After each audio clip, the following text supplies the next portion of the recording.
So one of the greatest temptations that we face in walking through our life with God, specifically when we begin to adopt transactional mentalities related to our discipleship, is the temptation to compare our lot with others. Hey, this is going to happen in small ways in our life all along the way. Envy and its even more maniacal twin sister, pride, occurs in our hearts when we evaluate our lives and our circumstances based on what we perceive that we deserve or we don't deserve because of our own goodness.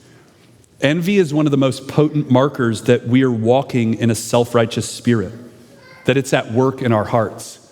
That is one of the clearest ways. If you are envious of someone, you can almost always draw a direct line to self-righteousness. Why? Why do you despise my goodness? The master would say. Well, you despise your goodness when you look at your obedience to the Lord in a transactional manner. I did this. I think you owe me this, God. And he goes, maybe I don't owe you anything. Maybe the master who is good and can do whatever he wants with all of his stuff has a different purpose for you. Hey, a couple places where I've thought this out this week. I hope I don't get too close to us. Hey, there are going to be people in this room who walk out fidelity to Jesus. They're going to live in a way that is ordered around what he has. You're going to pray. You're going to seek him in the secret places. And some point down in the road, you're going to get cancer. Your kids are going to walk away from the Lord. Your marriage is going to be on the rocks and struggling. You're going to see hardship in your life.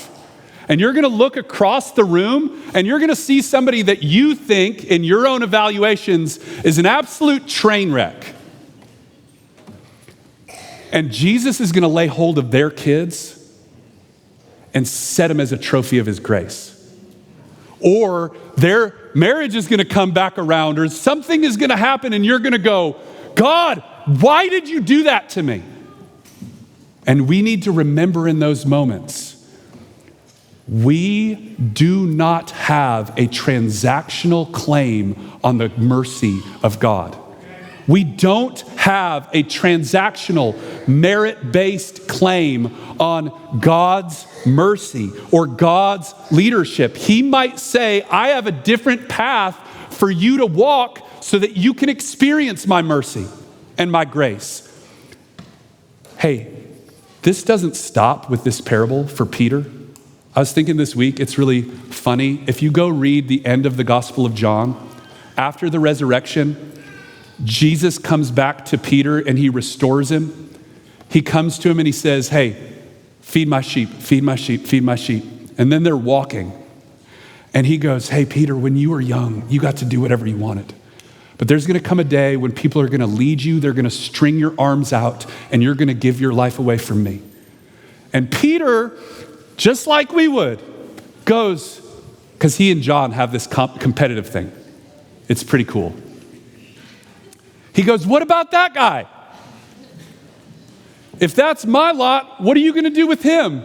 And Jesus literally goes, what's it to you if I keep him alive forever? You follow me. You follow me. You follow me. I will take care of you. I will provide for you. Don't worry about what I do with him or her or them. Don't worry about it. You follow me. Follow me.